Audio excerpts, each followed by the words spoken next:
अगर आप एक बिजनेस चलाते हैं या कॉमर्स स्टूडेंट हैं तो ये वीडियो आपके लिए एक गेम चेंजर होने वाला है। Have you ever wondered how big companies manage there cost so efficiently? कैसे वो प्रोडक्शन से पहले ही अपनी कॉस्ट डिसाइड कर लेते हैं और प्रॉफिट मैक्सिमाइज करते हैं।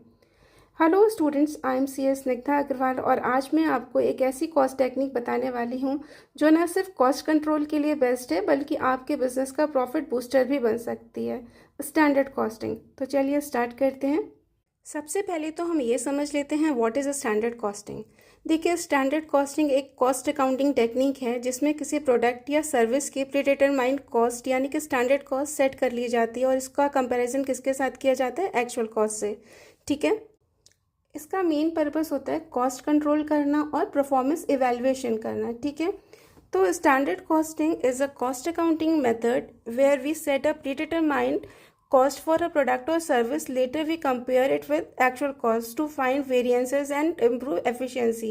Variances means differences. ठीक है, अब ये देखिए कि स्टैंडर्ड कॉस्टिंग का यूज़ क्यों किया जाता है। सबसे पहला रीज़न है कॉस्ट कंट्रोल। ठीक है, स्टैंडर्ड कॉस्ट सेट करने से हम एक्चुअल कॉस्ट का कंपैरिजन कर सकते हैं और अगर कोई डेविएशन होता है तो उसका रीज़न एनालाइज कर सकते हैं।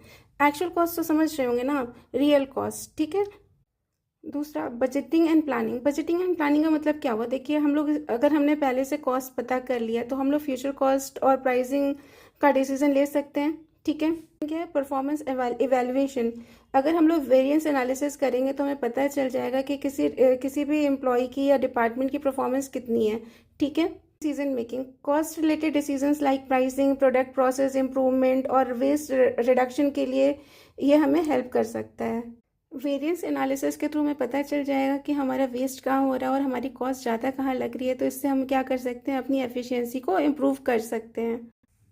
नेक्स्ट टॉपिक है टाइप्स ऑफ वेरिएंसेस। देखिए, वेरिएंसेस कितने टाइप के हो सकते हैं? Material, labour, overhead and sales. ठीक है, मटेरियल वेरिएंस क्या होता है? किसी भी प्रोडक्ट की कॉस्ट किसकी वजह से चेंज हो सकती है? हो सकता है कि हमने मटेरियल की कॉस्ट सोची हो कुछ और बाद में आ गई है कुछ।